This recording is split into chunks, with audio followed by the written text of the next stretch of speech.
Welcome to the Fantasy NBA Today podcast.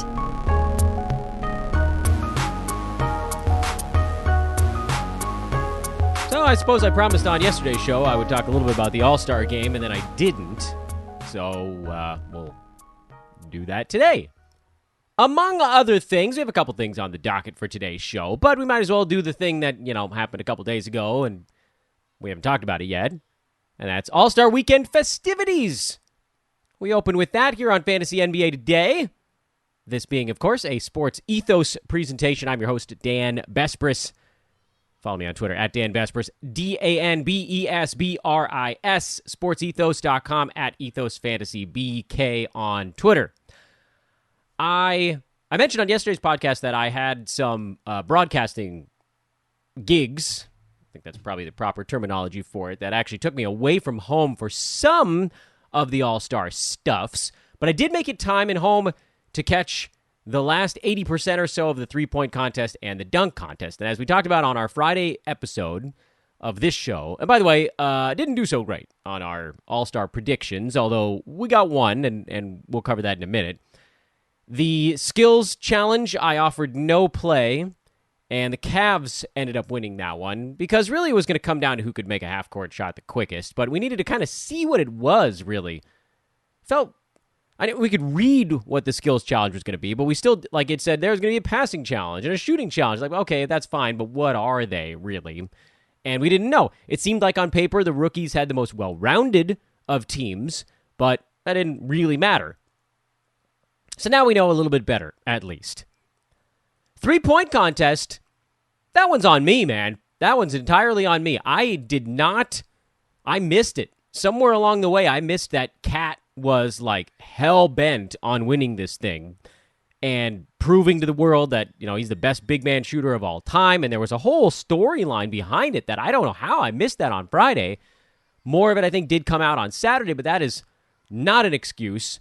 He should not have been taken off of our list had I known that this was like the thing for him, that this was the reason he came to All-Star Weekend, was to go win the three-point contest and put that trophy on his shelf, and he got to wear his mom's necklace, which they made an exception for, because obviously we know the horrible story that the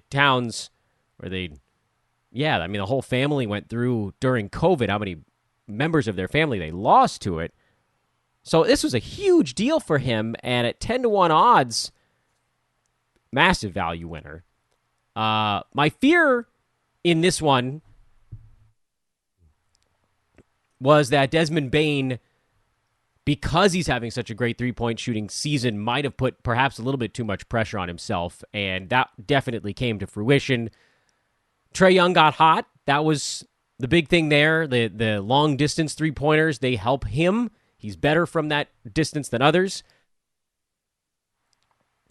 And then Luke Kennard showed himself to be a very good three-point shooter. We talked about him as like one of the last guys I took off our list before we split a half unit that all went down the tubes anyway.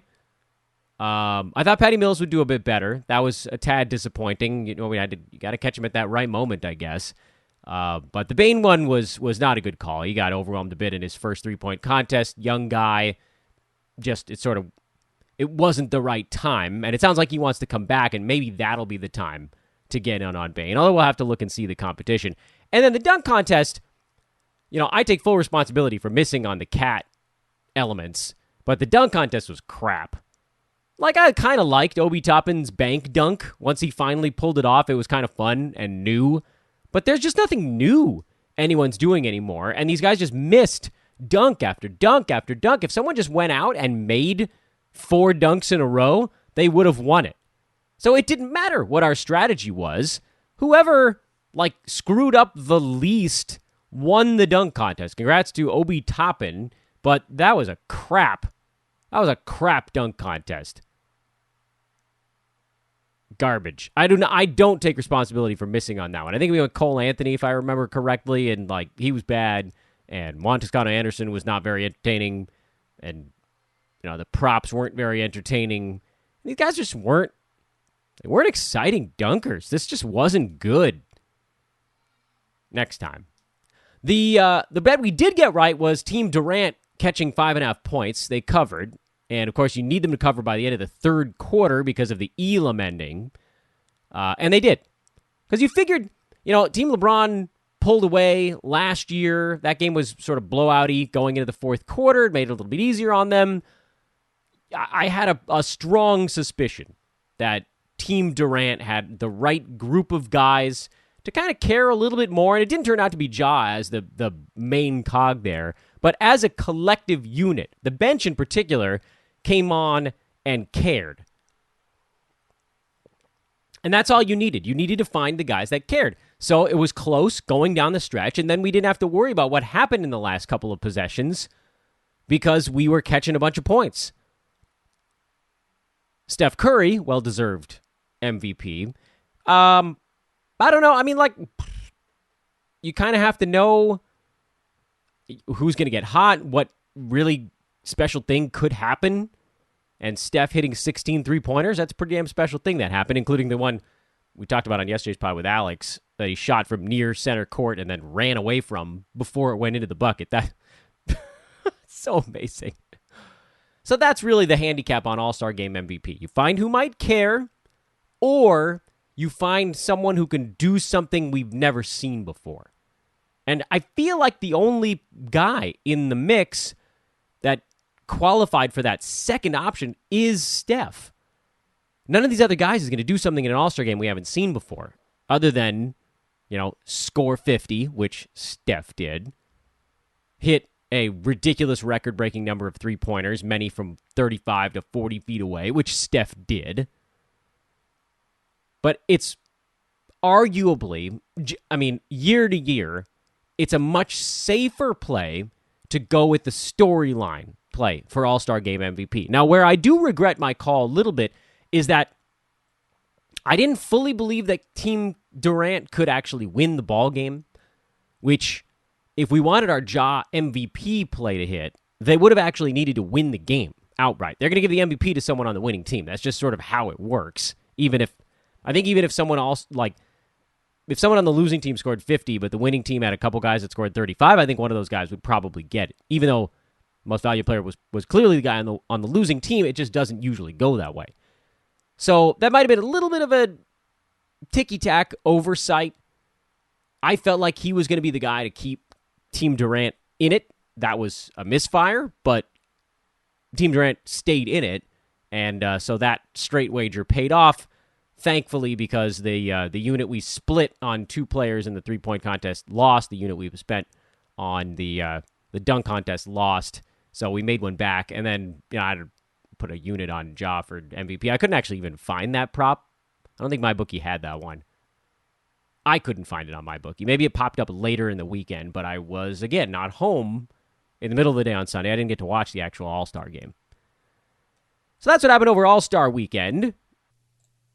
Today is a lovely day to tell all of you guys about our good friends at ExpressVPN.com. You've heard me talk about how important it is to have a VPN to protect your online privacy, but choosing a VPN you trust is just as important. You can't just pick one out of the sky. I do my research on my sponsors. We don't have people on this show that we don't trust. You know that, or we'd have had a whole bunch of little tiny ones over the years. Because believe me, a lot of folks have come and they were like, hey, we want to do, a week or two on your pod. I'm like, no, stop it. I only recommend folks that I trust and believe in. And I can say with confidence, the fullest, that ExpressVPN is the best VPN on the market. First, they don't log your online activity. Other VPNs can and do. The free ones make their money the same way that your ISPs do. Remember we told you about this over the last couple of weeks. ExpressVPN doesn't do that. They developed a technology called Trusted Server that makes their VPN servers incapable of storing any data at all. They couldn't do it even if they wanted to. Second, they're the fastest.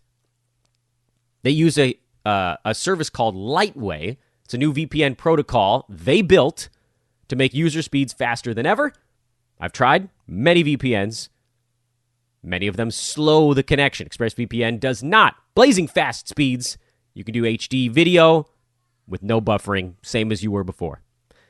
And the last thing that really sets them apart is how easy it is to use. You don't need any technical skills, because I'm sure when you guys hear me talk about ExpressVPN, you think I'm adjusting my bifocals and getting deep into the nerd weeds here. You just install it, turn on the app, and tap one button. Or if you're on a smart device, you don't even have to install it. You just turn on the app and hit one button. Grandpa can do it. Business Insider, The Verge, many other tech journals, they all agree with me and rate ExpressVPN #1 in the world. So protect yourself with the VPN that I use and trust. Use our special link, expressvpn.com/hoopball, and get 3 months extra on your 12-month package. So 15 months for the price of 12. The link, once again, expressvpn.com/hoopball. Yes, I know it's our old name, but that's the one that works. expressvpn.com/hoopball. Go there now. Learn more. Get yourself a VPN. So what's going on this week? Well, not a ton. Games don't come back still yet for a couple of days. It's Tuesday. Games are back on, Thursday? Am I getting that right? Yeah, handful of games on Thursday, and then rolling into a much larger Friday card. So I thought it might be kind of fun, and many of you might have even seen this happening. But yesterday, after the finishing up the podcast with Alex, I posted on Twitter a question for everybody, all of you guys out on social media, which was basically, okay, you heard my lesson, which is, in case you missed yesterday's show, my lesson to this point that I've actually already talked about on social media as well, and then discussed with Alex on yesterday's podcast. I need to do a better job of analyzing what the storylines are around superstars and how their teams are built on a given year.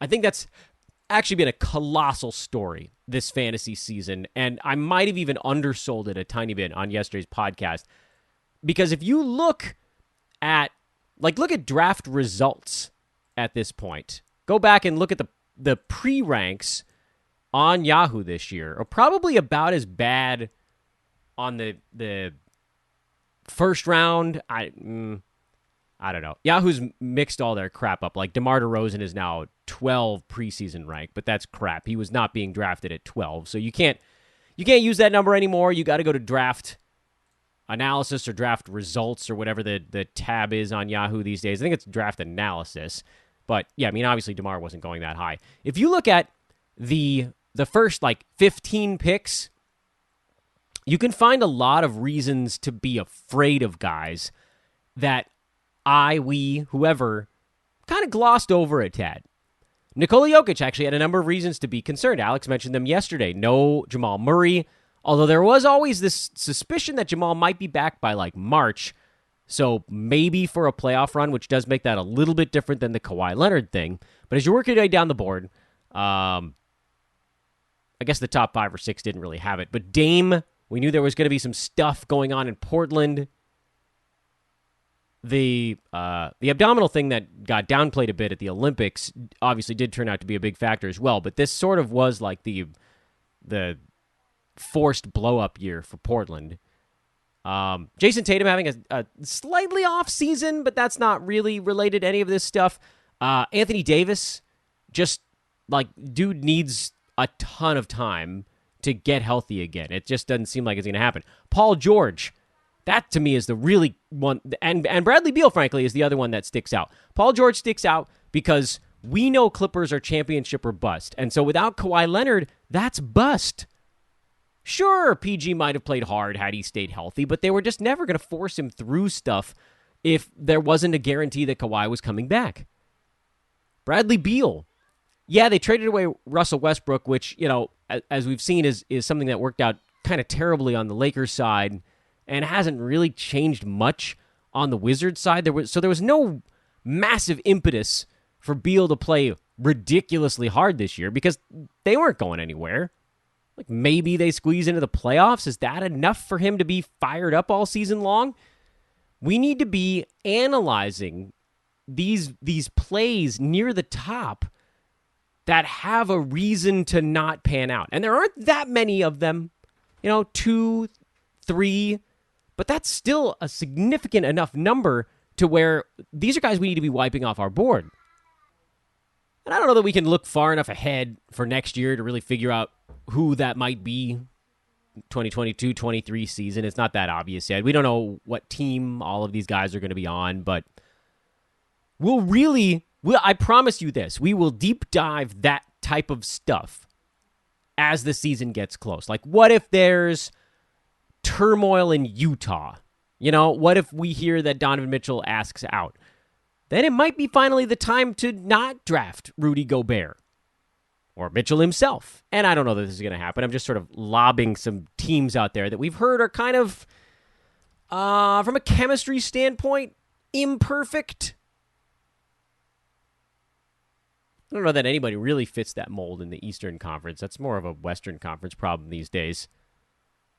Jazz are in that boat. What if something goes on with the Nuggets or the Lakers? The Lakers could very well end up as that team next year. What if LeBron doesn't come back? We already he's starting to talk about playing with Bronny during his last year. He doesn't care where that might, maybe back in Cleveland. Well, this family all lives in Los Angeles these days, so, believe it when I see it, I guess. It's going to surface. Between now and the end of the playoffs, someone's probably going to have a debilitating injury. Someone's probably going to have a year off type of thing. Look at the players that already have. I guess there haven't been a ton of those guys at the very top of the board. Ricky Rubio is farther down the table. The rest of these guys are supposed to be able to get back. This also may translate into value for certain guys, depending on, dudes that missed most of this season or all of this season, like a Jonathan Isaac. Maybe they finally retake the court at some point. In any event, all of this, a roundabout way of saying that I thought it might be fun to figure out what you guys were thinking about. As Alex and I had that discussion on our lessons to this point, what were you guys thinking about your own lessons? So here are a couple of I think, maybe not, not necessarily, like, you guys had a lot of really good replies on this. 20 some odd-ish, I think, replies came back on that tweet. These are the ones I thought that we could discuss a bit. I say we, which it's me talking to myself, I guess. As opposed to some of the shorter ones that are actually right, but difficult to turn into a discussion, if that makes any sense. So let's just start with one, and we'll work our way through. And I'll pick up an easy one, and it's from one of our buddies, actually, Jared Johnson. I don't know if you guys remember, he was on the show a very long time ago, and he writes over at NBC Sports Edge, formerly Roto World, and he actually dropped two into the thread, was never to underestimate your opponent, which I thought was a really interesting thing to throw in there, because that's very head-to-head as a discussion point. That's not something that you really could do in Roto. You're estimating everybody the same at all times. But in head-to-head, this happens all the time, where you might look ahead in your schedule and see that you've got like the 12th place team coming up around the corner and take your foot off the gas a little bit. But Jared's very right on this one. You should never take your foot off the gas, and especially when you have the worst teams in your league coming up, that's when you should go for the jugular. Go try to beat them 8-1, 7-2, whatever it takes. That's when you can build up your cushion. It's exactly what an entire baseball or basketball season is. Eventually, you're going to play the bad teams, and that's where you got to run up the total a little bit. I guess this is more college-y, like run up your total against some bad teams so that your numbers look better when voters are trying to figure out if you're in the top 4 or whatever it is, or basketball, same kind of thing, college basketball, if you can get inside the top 68 teams. That's the same story for fantasy. So I thought that was actually a really good point by Jared, which is take every week as its own individual battle, try to scratch and claw your way to 5-4 wins against the really good teams in your league, and then run up the total against the bad teams. And I'll actually mention another reason that this is actually a very important point. This may be a tiny bit more for me than for you guys, but maybe it's happened to someone else out there as well, which is, first of all, it's weird for me to say this, and I say it with no humility at all, but a maximum level of confusion. I've become something of a niche celebrity here in the fantasy circles, and it's still silly. But when I'm in a league with somebody, I know they're going to take me very seriously. This is head-to-head or roto, whatever it might be. So, I'm fairly confident that I'm in a head-to-head league right now where, someone invited me into it. I dropped into it. I don't really know anybody in the league. Most of the leagues I actually either started or joined a long time ago, and now I know most of the people. This one I don't really know many folks, but I'm fairly certain they all know each other. So I'm like the weird outsider, but everybody wants to beat the weird outsider. And there's no strict collusion going on. So everything is above board. But what I'm fairly certain is happening is that the really bad teams are kind of mailing it in most of the time. But when I come up on their battle, I don't know if they're being told that I'm coming up, like as a warning, hey, Dan's coming up, like get your game face on. Or if they're just like waiting for me to try to get their last win of the year. But all of a sudden, these teams that hadn't set their lineup in 3 weeks, they make all 4 roster moves on Monday, get rid of all their injured guys, and suddenly they have like a full functioning team again, just for me. So I don't know if this happens to anybody else. If it does, it's yet another reason, like Jared said, don't underestimate your competition, and extrapolating from that, pick on the crappy ones. Smash them. Obliterate their souls as you go through their teams. Beat them into a pulp, because you never know when something terrible might happen to your team. You might have 3-4 of your best guys go down injured for 2 weeks in a row, and you lose 7-2 to a couple of really good teams. So all of a sudden now, you're down 7-2, 7-2. You're 4-14 over 2 weeks. You need to make up those 10 games under 500. And really the way to do that is to just smash bad teams into a pulp. So look at your opponent before every head-to-head week. Find out if they've got a bunch of injured players that they're trying to stash or hang in there with. Maybe that's a good team that's stashing some injured guys and trying to sneak their way through. Stream against them. Smack them around. If it's a bad team that just doesn't have a good team, stream against them. Beat them up. Don't blow a week. Don't waste a week when you can build your lead up in that week.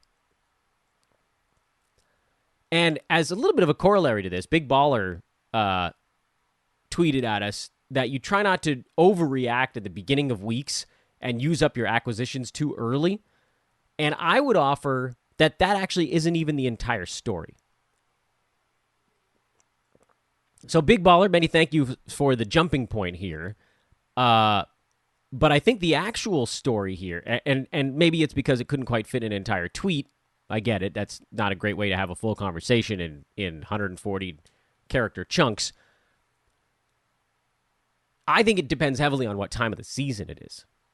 I've been known to use up all of my moves by Tuesday or Wednesday, the first, 5-6 weeks of the season, when there's a lot of shuffling. Players that we thought were great turn out to be terrible. Players that were terrible turn out to be great.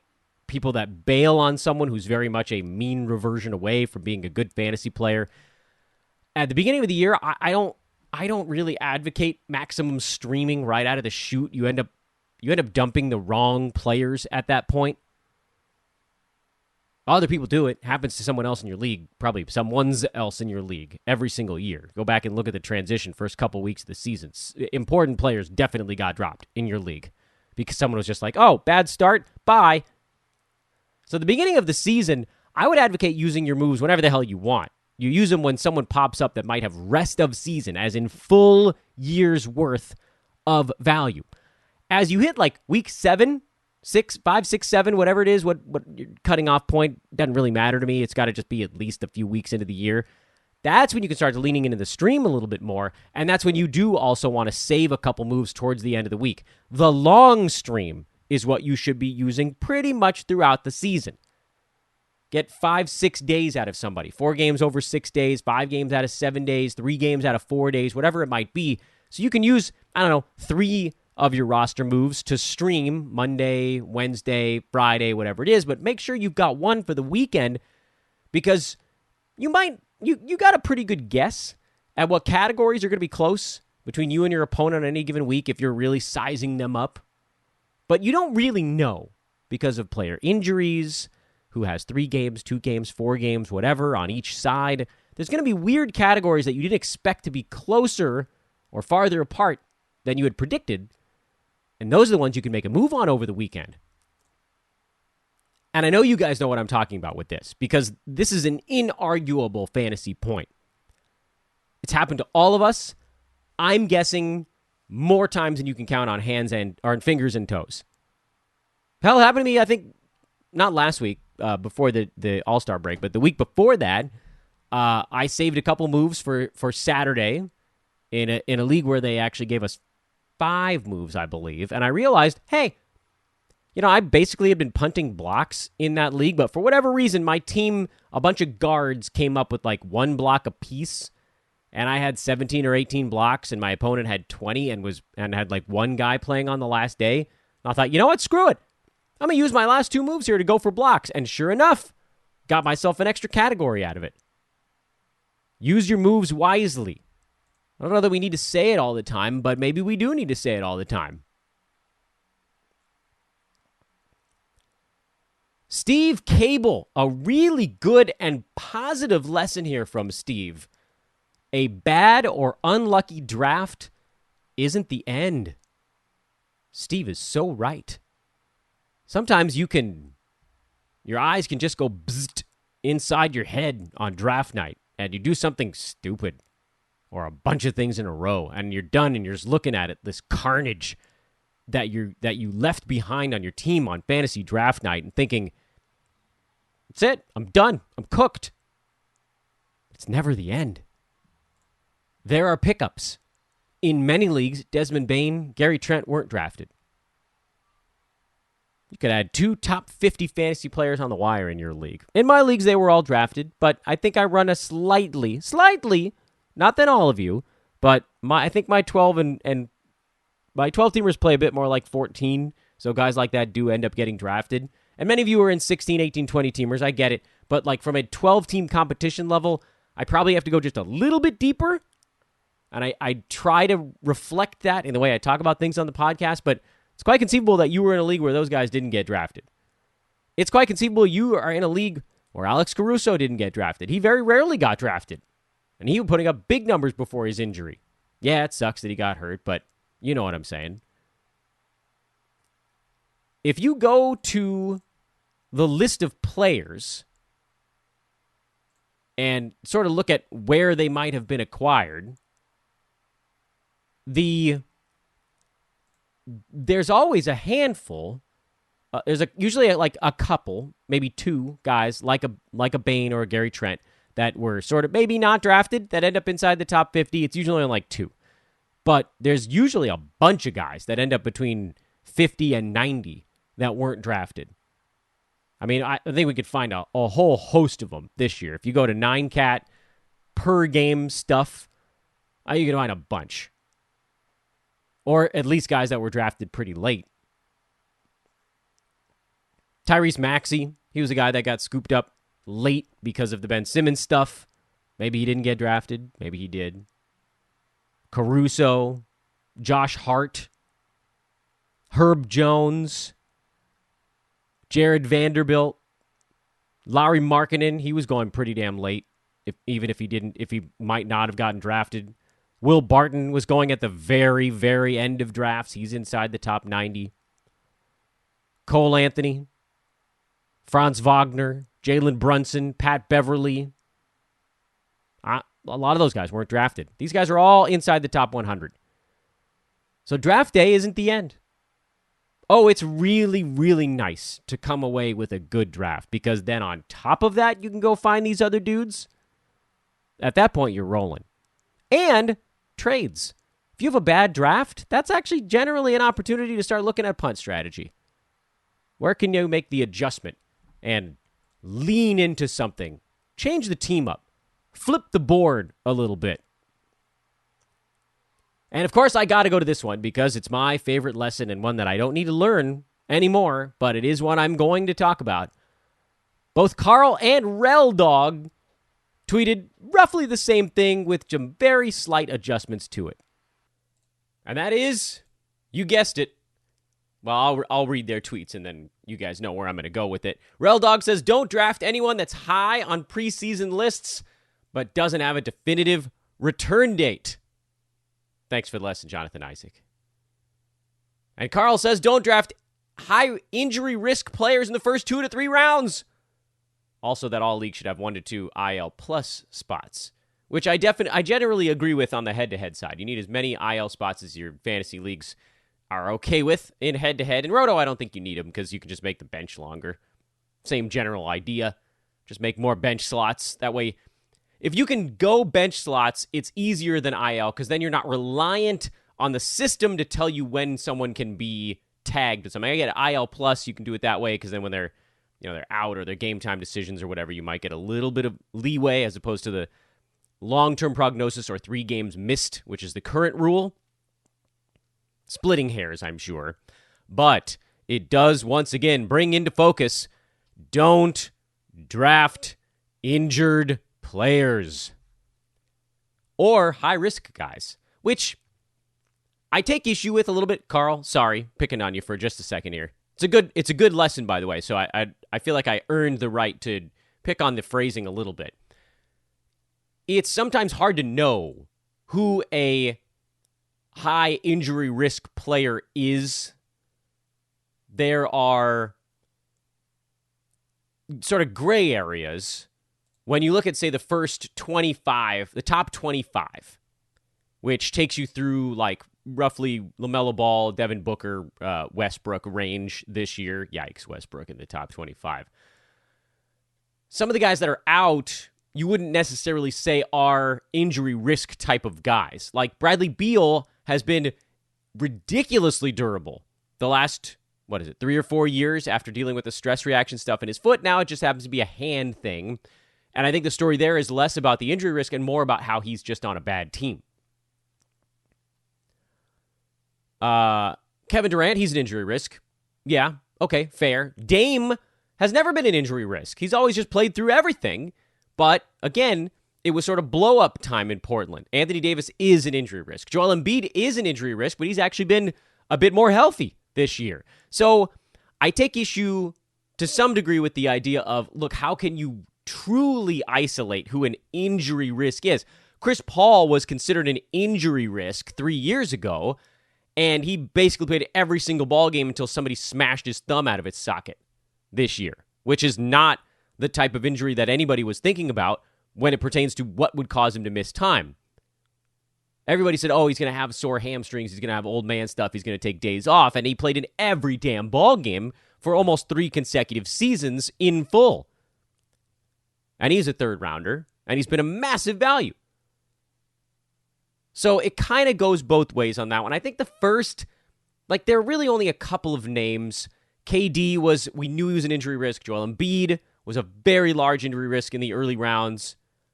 Second round, oddly enough, didn't actually have many guys that you'd tag with injury risk. Maybe Freddie VanVleet, but more of that is just that Toronto plays their guys 47 out of 48 minutes every ball game.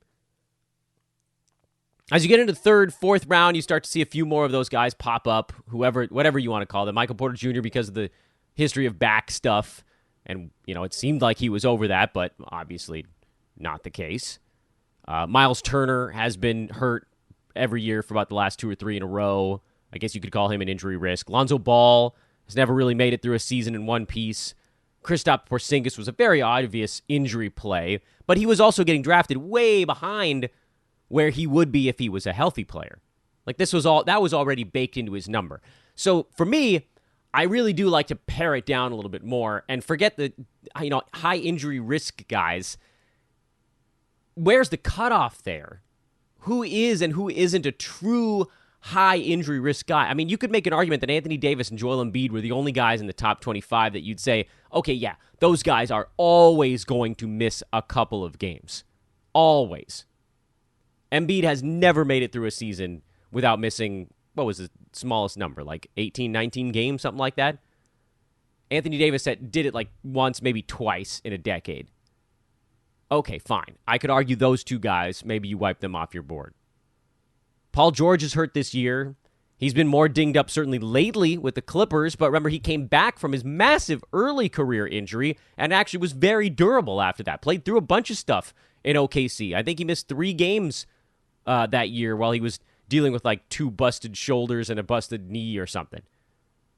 So I believe it's very hard to know. I think you can make your life simpler by just saying, okay, who are the guys that have never made it to within 15 games of a full season of basketball, and who are the guys who are out right now? Don't draft injured players. There were a bunch of them this year, again, and I think only one is turning out as a successful injured player grab. Pascal Siakam is the example of the win this year of players that started the season hurt. There's a handful of others that weren't and that don't. Zion hasn't played. Chris Boucher actually started the year hurt, remember? Took him all sorts of time to get back into the good graces of the Raptors. He had a few good weeks in there, and then he's kind of been like cruising at just inside top 100 value for a while, which is useful, but I don't think you call that a victory. Dylan Brooks, hurt again. That always happens to guys starting the year hurt. Kyrie Irving didn't start the year hurt, but this vaccine stuff. Ben Simmons, you could put him in that category. Mental illness is, I'm putting that with hurt at this point. It's something that's keeping him out of ball games. That's not fair. I mean, categories. I don't want to. My goal there was not to demonize it in any way, but we know that he is dealing with stuff, whether it pertains to the Sixers or just his own mental well-being, whatever it was. He wasn't playing to start the year. Don't take a chance on that. Previous season, James Harden. Kind of the same scenario, although he just was sort of eating his way out of Houston. Same but different. It doesn't work. It's a bad strategy. You want to get off to good starts. Spending higher picks on guys who might be back quickly is almost always a bad decision. And frankly, spending picks pretty much inside your first 90, I would argue you got to get into at least the 8th round. So I believe that'd be pick 75 is the first pick of the 8th round. No, pick 85. Excuse me. It's the first pick of the 8th round. Nope. You guys are out there yelling at me like, Dan, get it together. 7th round ends on 84. Yeah, okay. Yeah, pick 85 is the first pick of the 8th round. We're there. I got there, and then I second-guessed myself. That's, I think, when you can first consider someone who is actually hurt to start the year. You must spend your first 7 picks. You know what? Codify it. Let's just put this in stone. I'm etching it into a stone, and I'm putting it in the yard. Thou shalt not draft an injured player to start a season before pick 85. And in head-to-head, don't do it at all. This is Roto, where you can just dump them on your bench for a while and hope they come back and perform at like a top 65 clip once they're healthy. This is why I think you could maybe take someone like a Kemba Walker this year at pick 100. Didn't work out, but if it did, he could have been like number 60 or 65 if he played starters minutes, but his body can't handle it anymore. Now we know that. That's where you can take a shot like that, because those guys are never going to play a full season. They're almost always going to end up back injured with something else. The case of the Pascal Siakam is extraordinarily unusual for him to come back and then be this successful and this healthy after returning. He still missed a bunch of games. He's still down like 15 games against someone who's playing every single day, but he could be drafted near 55 or 60, and he's a top 40 player per game that's actually staying healthy. So he should get to his ADP by the time this season's done, barring something happening between now and the end of the year, which certainly could still happen. Folks, I'm going to remind you guys again, I know this is sort of a weird week for it, but promo be promo. I got to do it. Hit me up on Twitter at Dan Besbris if you're interested in getting a prize, hanging out with our buddies over at thrivefantasy.com. Prop up. No longer must you toil in the mud trying to figure out who the $3,500 garbage heap end of the bench guy is that's going to pop off for 21 DraftKings points or whatever traditional DFS would tell you have to do. No. Nay. Not anymore. With Thrive Fantasy, all you got to know is what the big names are doing on a given night. You make your calls. Go for the high point total calls by fading the heavily played direction on overs and unders on your favorite players in the NBA. Do you think a big name player is going under on a given night? Great opportunity to rack up some extra points. Or play it safe. Take a lot of the consensus plays. See if you can pile them together. If it's a night where they all hit, maybe that's the way you rack up your points. Pick 10 out of 20. Collect the most points. You win money.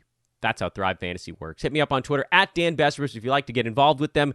I've got prizes. Promo code there is ETHOS, 100% deposit match, and 2 $20 contest entry vouchers. That's a hell of a way to start. $10 deposit gets you an extra 10 and then an extra 40. $10 gets you 60 a play at thrivefantasy.com and the Thrive Fantasy app, available on Apple and Android devices. Yes. Isn't it great when folks have an app? We should have an app. We don't, but Thrive does. Promo code again, ETHOS, ETHOS, at thrivefantasy.com. Tomorrow, I will tell you more of our good friends at manscaped.com because they have some cool stuff coming in March. And I want you guys getting a few things here before February wraps up. But we are wrapping up here on the pod. I am Dan Besbris. This is your Tuesday edition of Fantasy NBA Today. Tomorrow, we'll just keep plodding along through strategic elements of the All-Star break. Games aren't back till Thursday, so we got some time to kill. Have a great Tuesday, everybody. So long.